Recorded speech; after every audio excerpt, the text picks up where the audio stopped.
tentunya kita memahami bahwa terkait dengan kondisi Kota Malang yang kita paham bahwa sumber daya alam yang relatif sangat terbatas. Di sisi lain penduduknya juga sudah lumayan padat. Di konteks ini tentunya konteks pertumbuhan ekonomi kan sangat dibutuhkan. Nah, untuk itu salah satu subsektor yang bisa mendukung terkait dengan keberlanjutan dan keberlangsungan ekonomi dan kehidupan di Kota Malang itu salah satunya kan sumber daya manusia. Dalam konteks ini adalah subsektor ekonomi kreatif.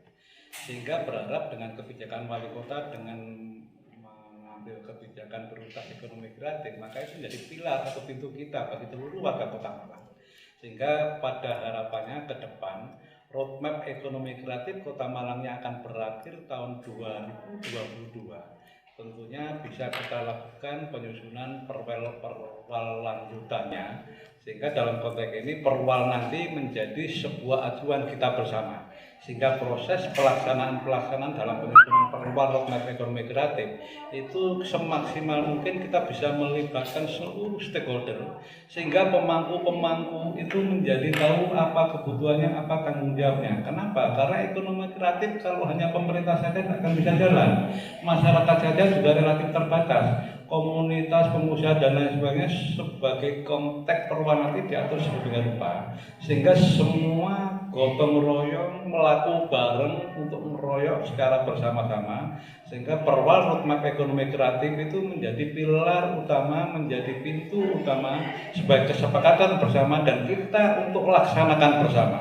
Sehingga dalam konteks ini kami mengundang teman-teman dari komunitas dan mengundang teman-teman dari akademisi bagaimana kita bisa mendesain terkait dengan perwal roadmap ekonomi kreatif sebagai pegangan kita bersama bisa lebih efektif dan efisien. Untuk itu pada kesempatan selanjutnya saya kasih kesempatan Bapak Fikar selaku Sekretaris Komite Ekonomi Kreatif Kota Malang. Monggo Mas Fikar.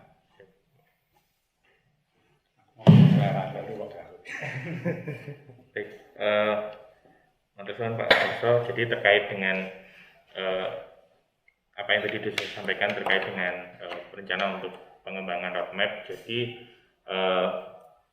saya mencatat bahwa memang sepakat kalau misalnya roadmap 2022 itu nanti akan difokuskan ke arah evaluasi dan aktivasi apa yang atau rencana aksi yang akan dilaksanakan ke depan. Karena memang kalau mungkin melihat dari salah satu roadmap yang sudah ada atau milestone yang sudah ada, jadi 2022 kalau contoh di sektor aplikasi itu kan sudah waktunya ke Malang Mendunia, Bapak. Kan kemarin kita ada Malang Pariwisata, ada Malang Berdaya, dan harapannya di 2022-2023 ini kita udah ke Malang Mendunia, jadi udah mulai berlibat untuk ke sana gitu. Tapi harapannya juga karena memang sektor aplikasi nggak bisa berjalan sendiri, jadi semua kan harus berjalan bersamaan untuk antar sektor. Jadi memang sepakat kalau nanti dibikinkan semacam roadmap yang baru atau roadmap untuk mengupdate lah istilahnya, bukan membuat roadmap yang baru lebih tepatnya, tapi mengupdate roadmap yang ada, kemudian dilengkapi apa yang kemarin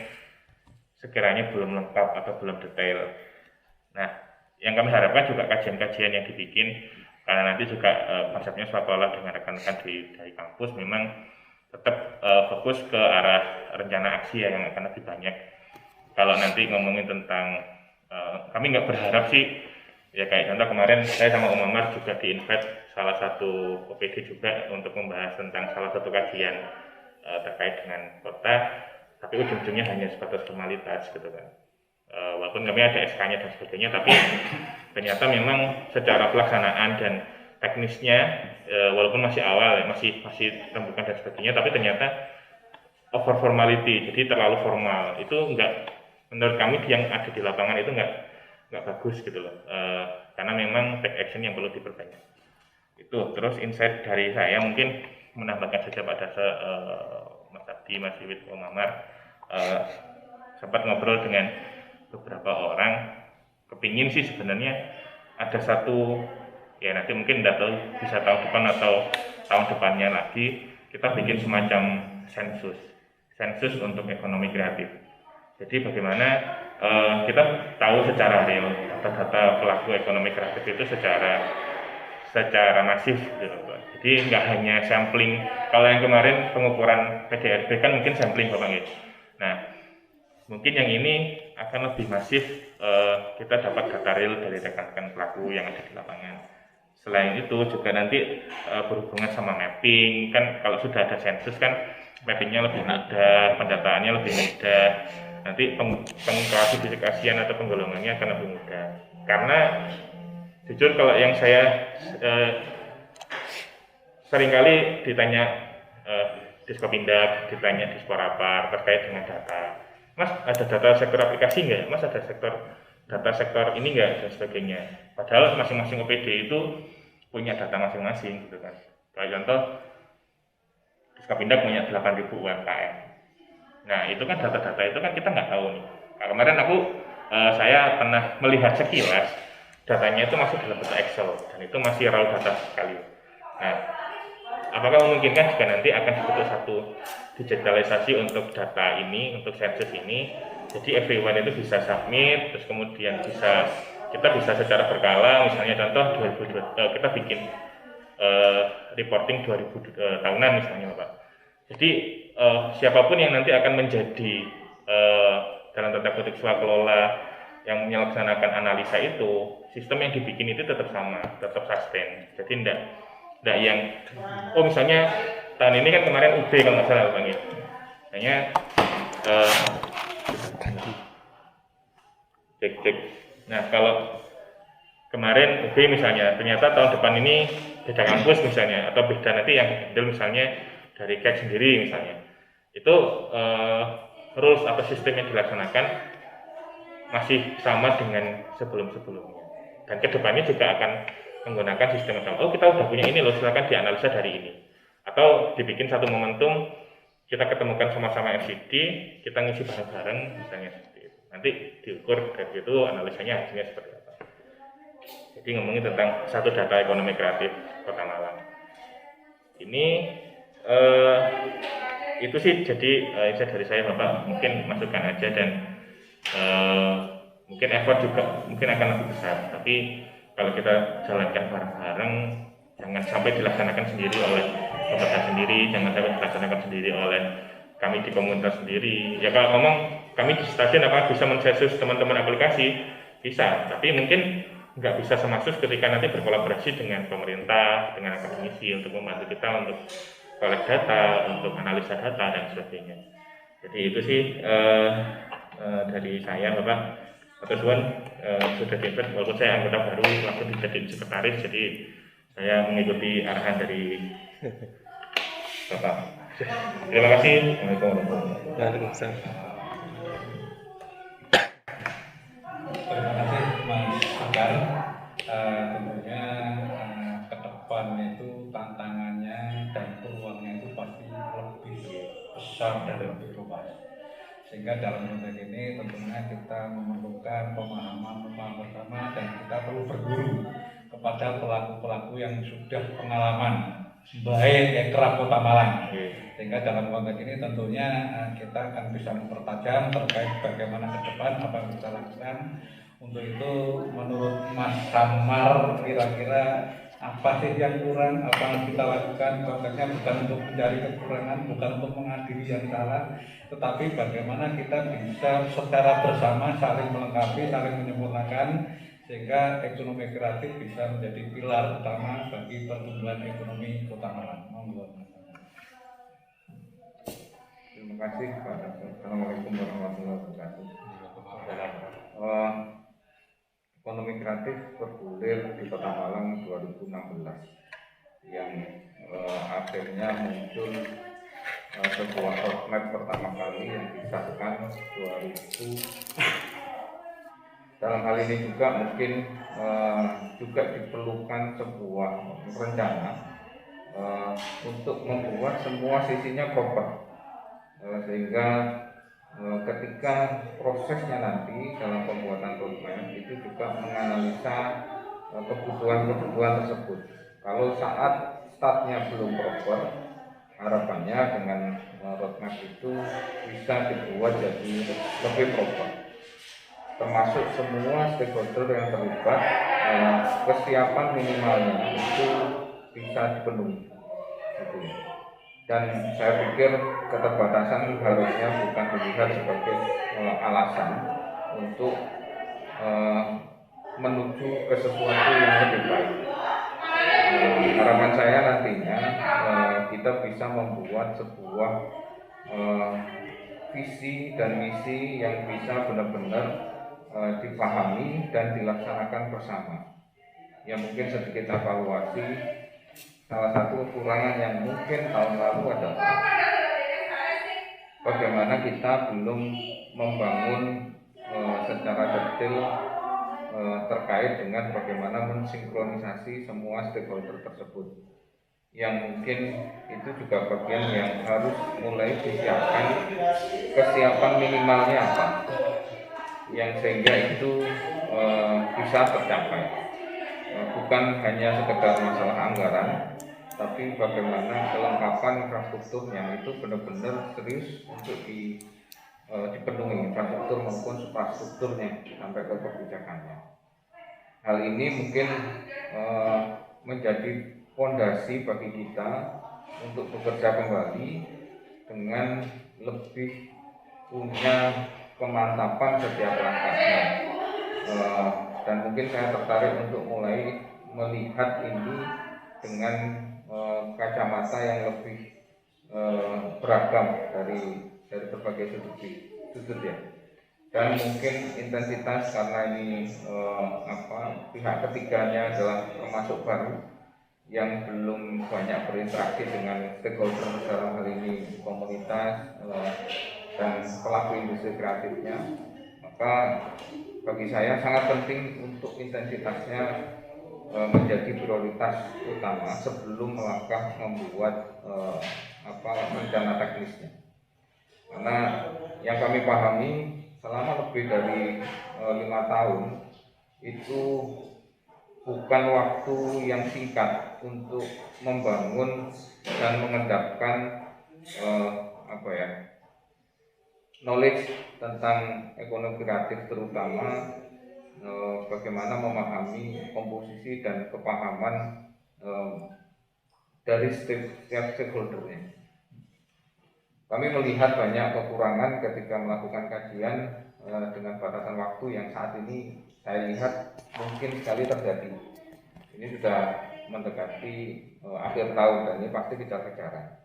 Dan mungkin langkah yang paling masuk akal adalah meningkatkan intensitasnya supaya 5 tahun perjalanan pengembangan ekonomi kreatif Kota Malang ini bisa diendapkan dan dipahami dulu. Dan mungkin tenaga yang diperlukan mungkin juga perlu dievaluasi supaya untuk mencapai kepahaman itu. Di lain sisi memang kalau Pak Darso tadi sampaikan pesannya adalah bisa sinergis setiap stakeholder, mungkin dalam roadmap ini juga perlu dijadikan bagian yang penting adalah bagaimana transformasi digital yang tadi Mas Bukar juga sudah sebutkan. Digitalisasi itu bagian yang tidak mungkin dielakkan, karena kalau bahasa sinkron saat ini itu mutlak memerlukan fasilitas itu.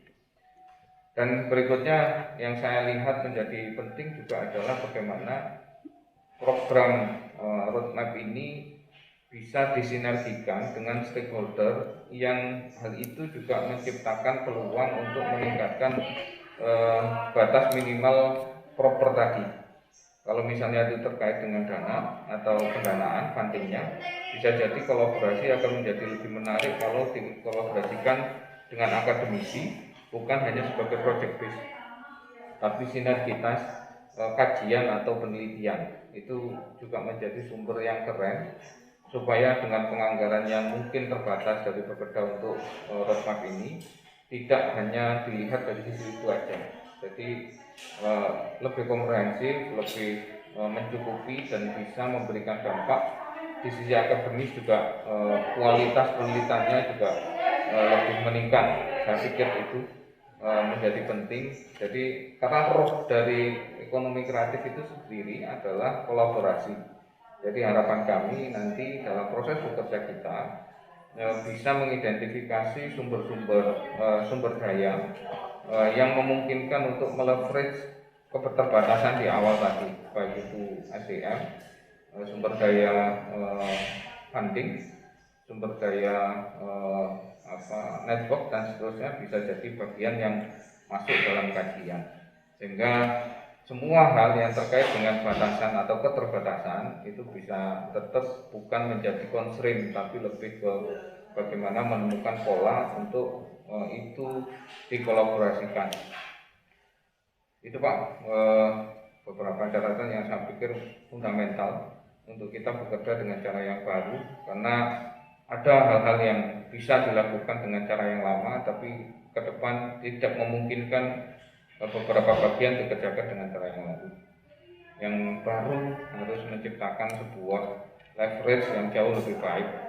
Yang mungkin bagi saya penting adalah membangun pola dan visi misi yang sama. Pola pikir hasil dari visi misi yang ditentukan bersama. Itu, terima kasih Pak. Terima kasih Mas Aman. Kita paham bahwa kesempurnaan itu hanya milik Allah semata, milik Tuhan semesta alam. Keterbatasan itu adalah milik ciptanya. Sehingga dalam konteks keterbatasan itulah kita diwajibkan yang namanya silaturahmi, itulah yang namanya koordinasi, itulah yang namanya kerjasama. Sehingga dalam konteks ini tentunya kami berharap bahwa adanya roadmap yang pertama ini adalah sesuatu yang luar biasa, sebagai modal dasar yang luar biasa bagi Kota Malang. Tentunya inspiringnya mau tidak mau, suka tidak suka, sudah didahului pendahulu kreator-kreator kita. Karena apa? Tanpa teman-teman kreator kita, yaitu kreator-kreator yang ada sekarang itu, tentunya yang ada saat ini kan tinggal menyempurnakan, melengkapi dalam rangka menuju yang baik. Dalam hal ini menurut Mas Amar kira-kira 5 tahun ke depan itu agar itu bisa lebih efektif, efisien itu tolong Mas kira-kira menurut jenengan gimana? Untuk 5 tahun untuk melengkapi mulai tahun 2002 sampai tahun 2027. Ini masalah visi lah ya, 2025. Kalau 5 tahun ke depan mau seperti apa, saya pikir perlu orang sakti untuk masa depan. Saya belum. Tapi kalau bercita-cita, saya pikir kita semua punya cita-cita yang nantinya bisa digabungkan menjadi visi bersama. Ya, itu yang mungkin menjadi bagian yang bisa dirangkum dalam roadmap ini. Tujuannya roadmap akan jadi seperti itu. Bagaimana kita meng-capture semua cita-cita yang kita nanti materialisasikan menjadi sebuah visi misi goal yang dibentuk dalam bentuk tahapan. Nah, yang saya pikir saat ini idealisme dari semua orang yang terlibat dalam kegiatan ekonomi kreatif ini bisa mulai dirangkum. Tapi bagi saya 5 tahun ke depan, ya ini cita-cita, ya. Kalau cita-cita kan setinggi langit. Harapan dan cita-cita itu wajib untuk membuat kita bersemangat. Bagi saya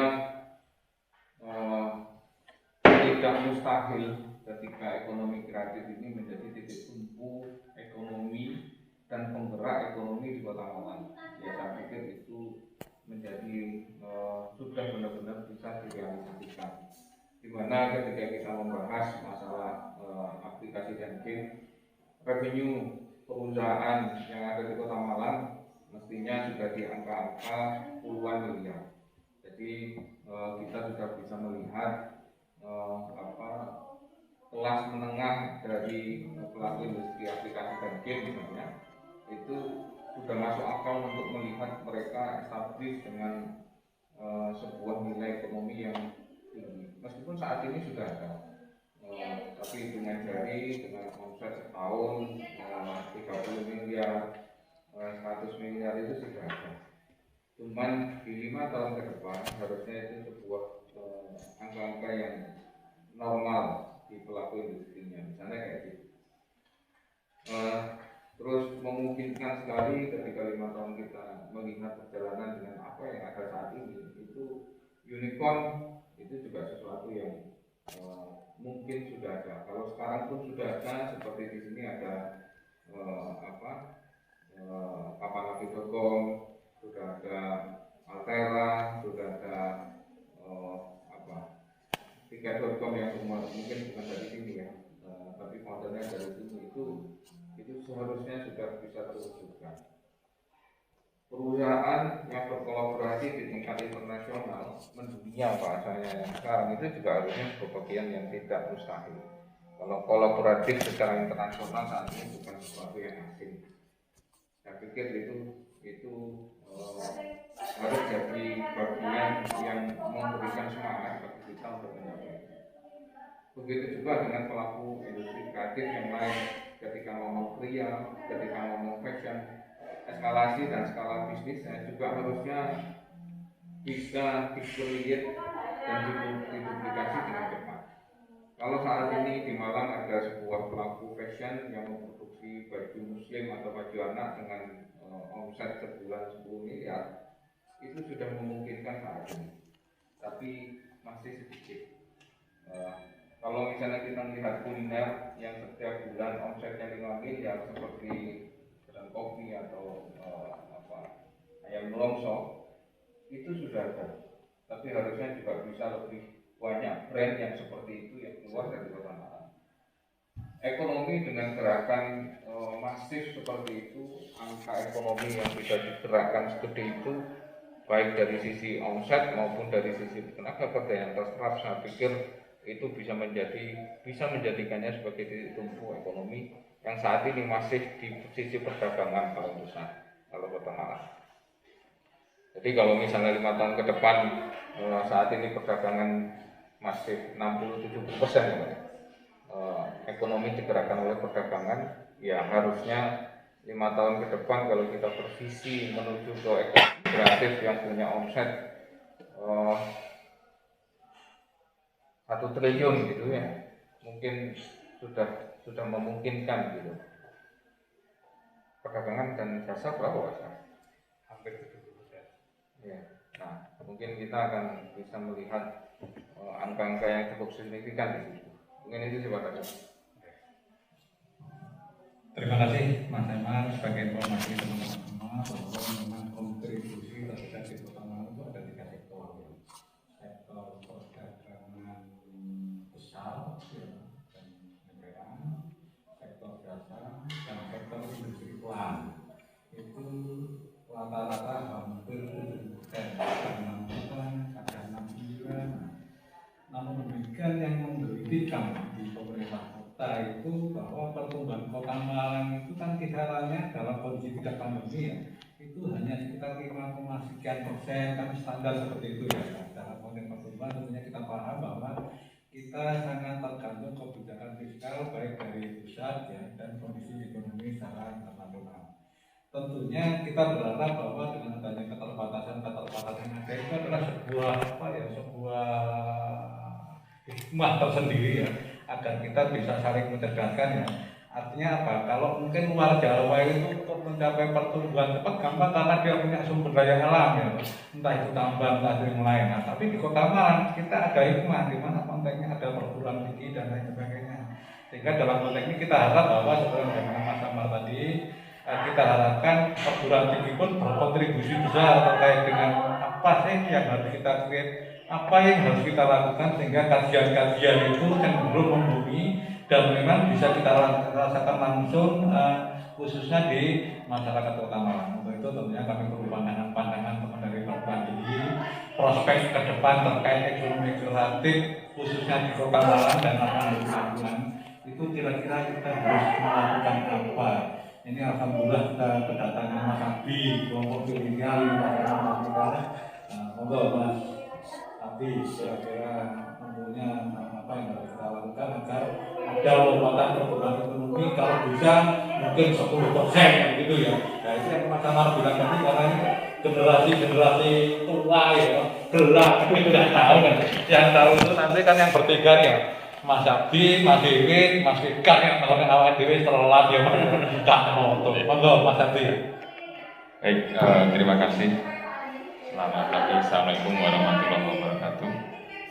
Jadi tadi sudah banyak sekali saya mendapatkan insight dari Pak Amar ya, Pak Amar dan Mas Fikar, saya panggil Mas.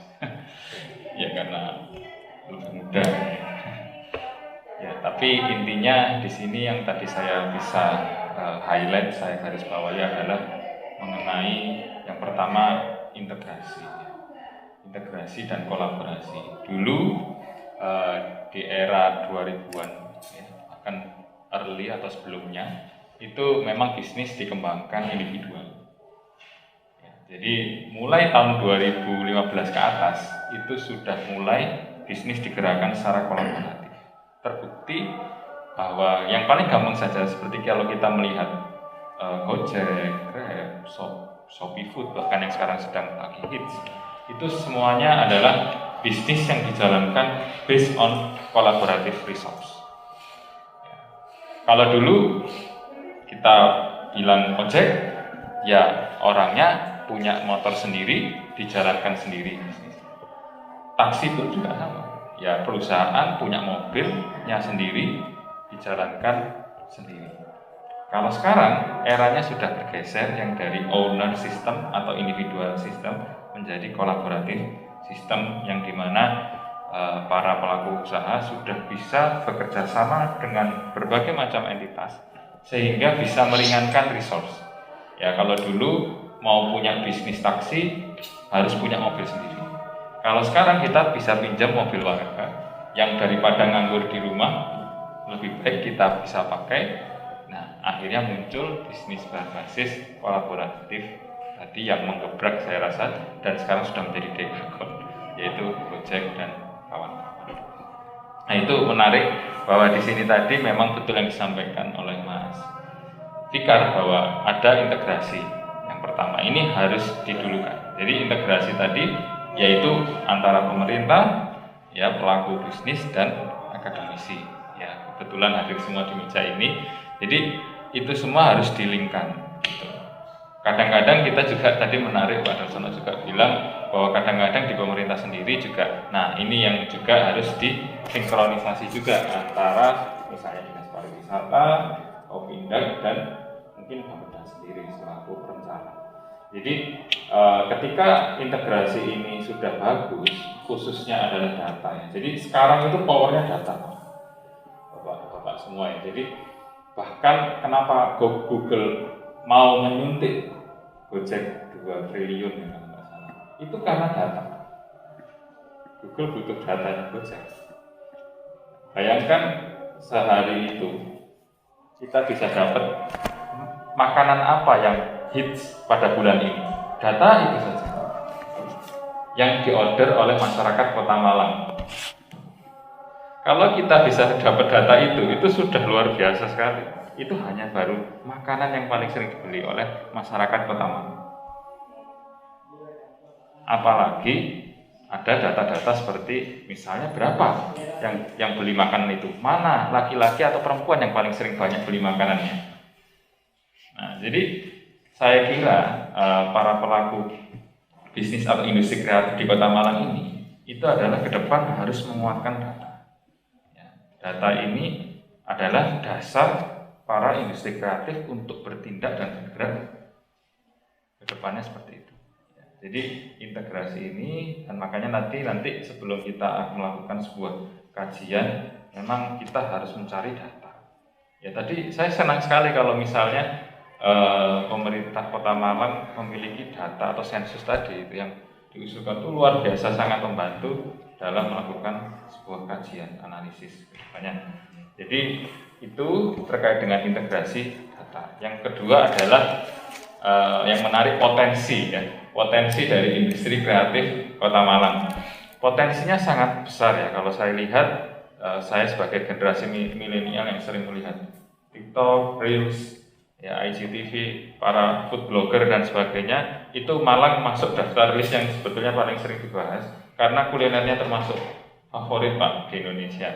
terutama ya yang paling jelas bakso, bakso Kota Malang ya. Dan ini ada yang menurut saya bisa disonding lagi yang belum banyak orang tahu, arem-arem Kota Malang itu sebetulnya makanan asli khas kita, cuman kurang gitu banyak dikenal. Nah ini yang sudah dikenal kan bakso Kota Malang, bakso bangkunya, selain bakso yang biasa.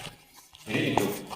Nah terkait dengan Instagram, TikTok dan sebagainya adalah di sini Pak industri kreatif itu memang yang saya lihat itu digital literasinya yang perlu ditingkatkan Pak. Jadi digital literasi itu yang pertama adalah kaitannya bagaimana awareness. Awareness bahwa ternyata ke depan teknologi itu sudah bukan sesuatu hal yang menjadi kelebihan bisnis, tapi sudah seharusnya. Jadi kalau dulu saya bisnis punya digital literasi yang bagus itu kelebihan kalau dulu. Tapi kalau sekarang bukan kelebihan lagi, keharusan, keniscayaan ya Pak saya. Keniscayaan yang sudah seharusnya harus dimiliki oleh para pelaku bisnis. Nah nanti saya rasa ini bukan pekerjaan yang sulit, asal tadi ya semua entitas yang ada di Malang gotong royong ya istilahnya, gotong royong, dan ini budaya Indonesia yang menurut saya bagus. Kalau ini bisa kita lakukan, insya Allah industri kreatif di Kota Malang bisa lebih masif dan istilahnya tidak terlambat, karena jangan sampai nanti banyak ya, contohnya perusahaan-perusahaan besar yang terlambat merespon terkait dengan digital literasi ini. Jadi seperti penggunaan sosmed kan sekarang juga banyak yang free, itu bisa dimaksimalkan ya di istilahnya elaboratif dengan kan industri kreatif juga. Saya yakin identik dengan irisan IT-nya ini, Pak. Irisan IT itu yang makanya nanti benar-benar bisa kita tekankan di sana. Sekaligus penguatan yang terakhir ini Pak dari saya, penguatan keterampilan dalam memproduksi industri kreatif tadi. Misalnya kalau kita fashion bicara buat bajunya, kalau kita bicara makanan berarti kita bicara kualitas makanannya. Nah, ketika itu semua sudah misalnya kalau makanan berarti enak, ya kan? Kalau fashion berarti standar bahannya itu sudah minimal SNI lah. Nah nanti ke depannya 5 tahun yang akan datang saya punya impian bahwa industri kreatif ini sudah levelnya ekspor. Nah untuk bisa ekspor SNI dulu lah. Ini harus achieve di mungkin tahun 2022-2023 SNI ini almost all industri di Kota Malang sudah SNI. Nanti next kalau sudah SNI chief, next bisa ekspor kan berarti. Karena kalau ekspor tantangannya lebih berat lagi karena standar untuk masuk pasar dunia, terutama Eropa itu yang saya tahu itu lumayan rigid sekali, dan kalau sudah bisa menembus itu pasti sebetulnya produk kita itu dibutuhkan. Hanya saja standar tadi yang mungkin harus dipenuhi. Jadi yang bisa saya garis bawahi lagi adalah penguatan produksi, standarisasi. Kalau orang Indonesia kan biasanya kalau jualan makanan itu ditanya standarnya apa? Waduh, aku asalnya belum nih garam, asalnya belum merica. Nah itu coba kita bisa berikan pemahaman bahwa semua itu harus ditulis. Ya event itu rahasia ya, tapi kan itu harus ada dokumentasi. Nah, jadi kalau misalnya ini suatu saat bisnis ini mungkin ownernya sudah tidak ada, itu dilanjutkan anaknya tetap standar. Nah ini menjadi tantangan karena industri kreatif Kota Malang itu kuliner yang dijagokan ya. Nah jadi itu selanjutnya digital literasi yang saya sampaikan, optimalisasi IT, penggunaan medsos untuk media promosi. Nah nanti ketika produksi dan media promosinya berjalan beriringan, ya promosi itu juga ada packaging dan sebagainya ya sebetulnya. Itu saya yakin kedepannya di tahun 2022 dan nanti di akhir 2027 ya, itu sudah bisa go internasional atau tadi dibilang Pak Amar adalah mendunia seperti itu. Mungkin perspektif atau pandangan saya tetap melihat industri kreatif Kota Malang dengan optimisme dan insya Allah bisa maju. Sekian dari saya, terima kasih. Terima kasih Mas Ardi, tentunya diundang dengan presentasi mendatang, tentunya Malang itu jauh lebih hebat. memang kata kuncinya itu mau tidak mau suka tidak suka. Istilah adaptasi mitigasi adalah sebuah kewajiban, sehingga dalam konteks ini pun pemerintah Kota Malang, masukan dari teman-teman komunitas Mas Abdi, artinya selama ini kan konteks kegiatan pada saat tempo dulu ya kan suka pameran, suka yang sifatnya offline. Nah, sehingga dalam konteks ini pun Pak Wali Kota sudah mengamanahkan untuk adaptasi dan mitigasi, sehingga konteksnya bagaimana sih teman-teman itu terbantu oleh adanya fasilitasi pemerintah melalui marketing dengan digital marketing kan ya. Tekniknya kayak apa? Sehingga dalam konteks ini Wali Kota juga memerintahkan ke kami, ya artinya ke Bidang dalam konteks ini ya di bidang mitra kami, rencana pameran offline itu sekitar 60 UMKM. Sehingga Wali Kota juga sudah memerintahkan bagaimana itu digeser menjadi e-commerce, pendampingan digital marketing untuk 10.000 sekian item. Artinya ini juga sebuah proses dan berproses. Dan kalau ini tentunya banyak hal yang memang kalau kita perhatikan, yang perlu kita terjemahkan, yang perlu kita pelajari bersama, dan tentunya perencana milenial ini nanti kita sangat membutuhkan. Ini Mas Wiwit ini perencana milenial, jangan lupa ke depan kudune ya apa Mas, dengan selaku Bapeda dalam rangka mendampingi teman-teman ekonomi kreatif, sehingga bisa kita pastikan bahwa adanya perubahan teknologi, adanya perubahan zaman, kita selalu adaptif dan selalu mampu melakukan cara mitigasi sehingga kita tetap bisa bersaing. Monggo Mas Wiwit. Oke, makasih Pak. Sebenarnya perencanaan tadi itu visinya ke depan tuh tadi sebenarnya sudah banyak disebutkan sama Mas Fikar, sama Mas Amar, dan juga sama Mas Abdi. Banyak. Cuma di sini saya ingin penekanan saja tadi yang diutarakan teman-teman, bahwa intinya adalah di Ekraf di Kota Malang ini perlu adanya sinergitas seperti itu Pak, dari berbagai stakeholder, mulai dari pemerintah, pelaku, dan akademisi. Nah, ini yang saya lihat dari kondisi existing di masa pandemi ini Pak. Jadi di masa pandemi ini di Ekraf Kota Malang yang saya tahu itu ada yang meningkat dan ada yang turun pastinya.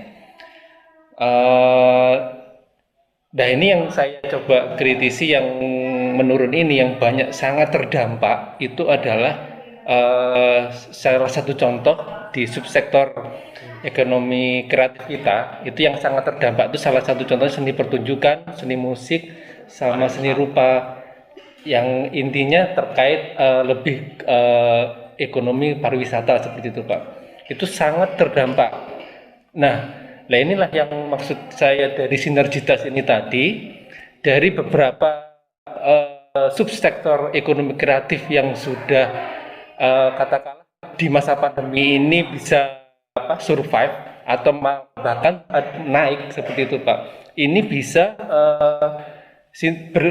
bersinergi dengan subsektor yang terdampak, karena dengan sinergitas ini nanti saya yakin yang terdampak tadi itu paling tidak bisa survive lagi seperti itu Pak.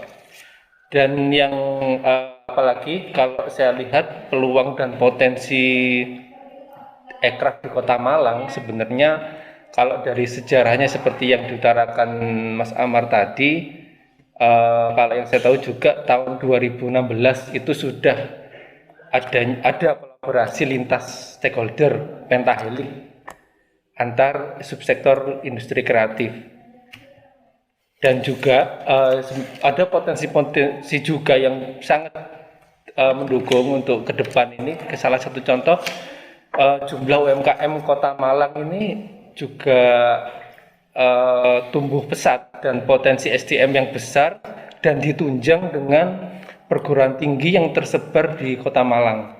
Itu mungkin juga sebagai potensi untuk ke depan ini Ekraf bisa tumbuh lebih baik lagi.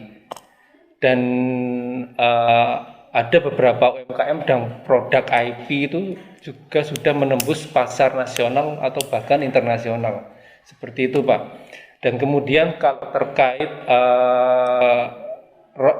peraturan wali kota terkait roadmap ekonomi kreatif itu memang tahun 2022 nanti itu karena masanya udah habis, saya kira itu juga harus diupdate.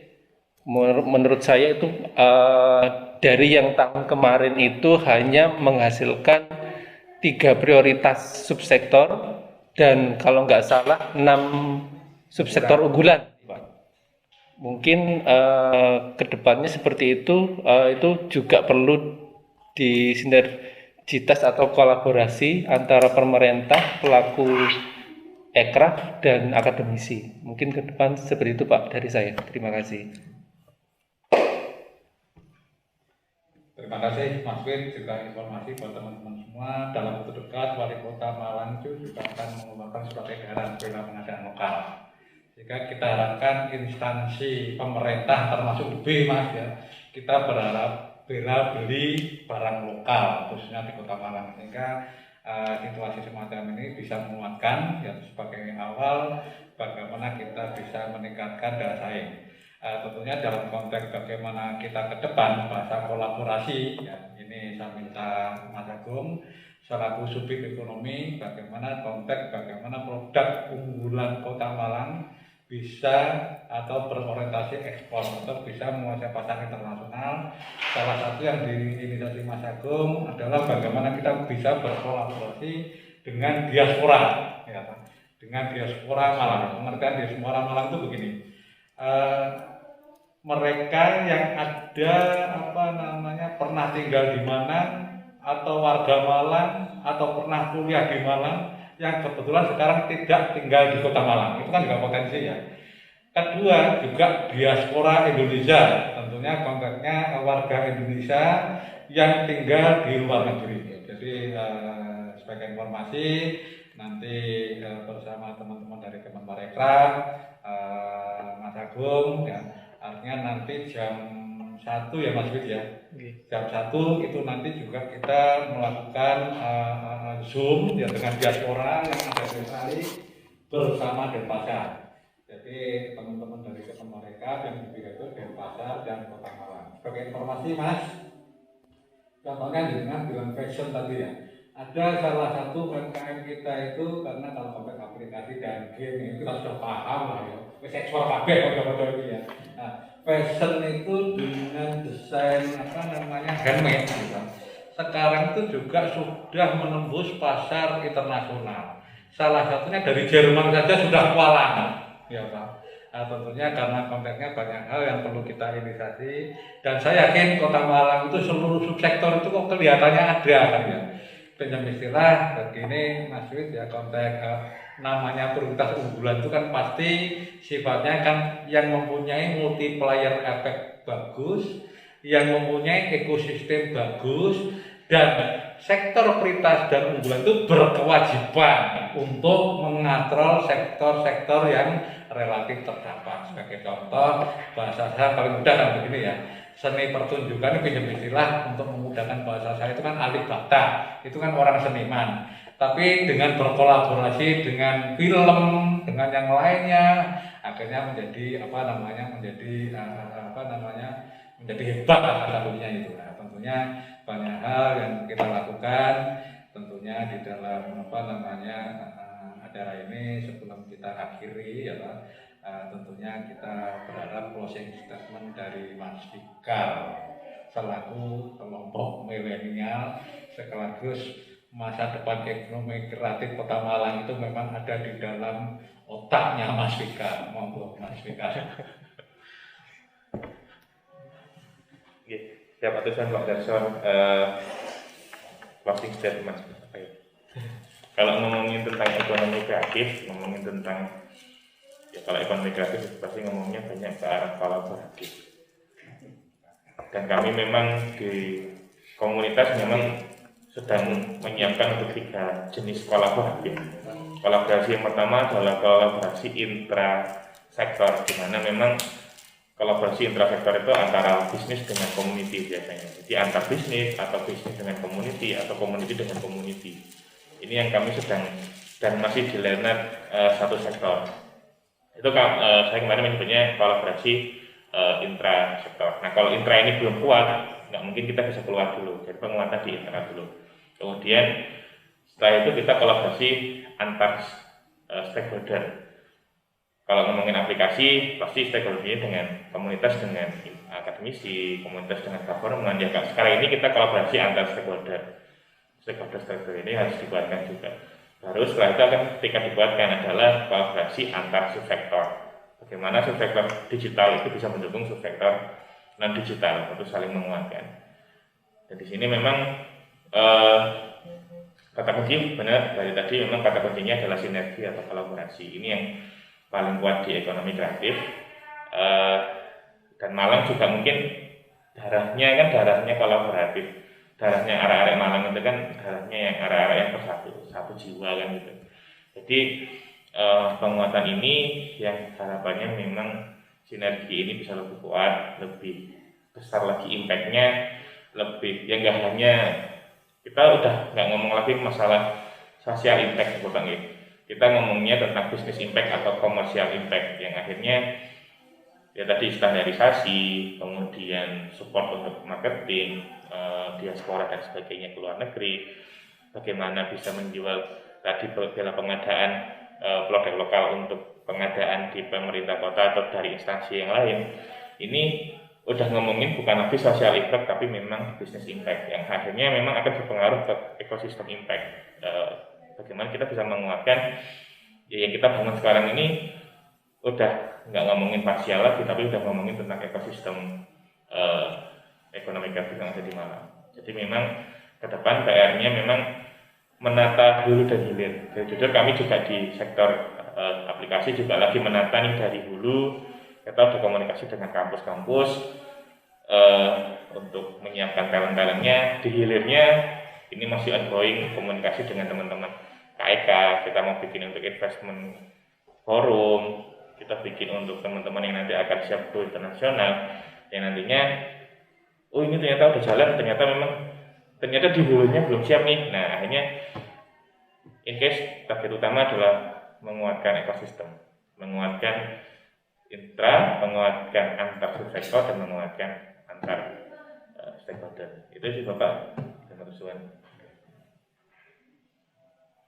Baik, terima kasih. Saya yakin bersama kita bisa. Dan dalam konteks bisnis, ajarlah Tuhan dalam berbisnis. Yep. Karena dengan kita berserah diri dan kita berpasrah kepada yang di atas, saya yakin semua jalan akan ditunjukkan yang lebih baik.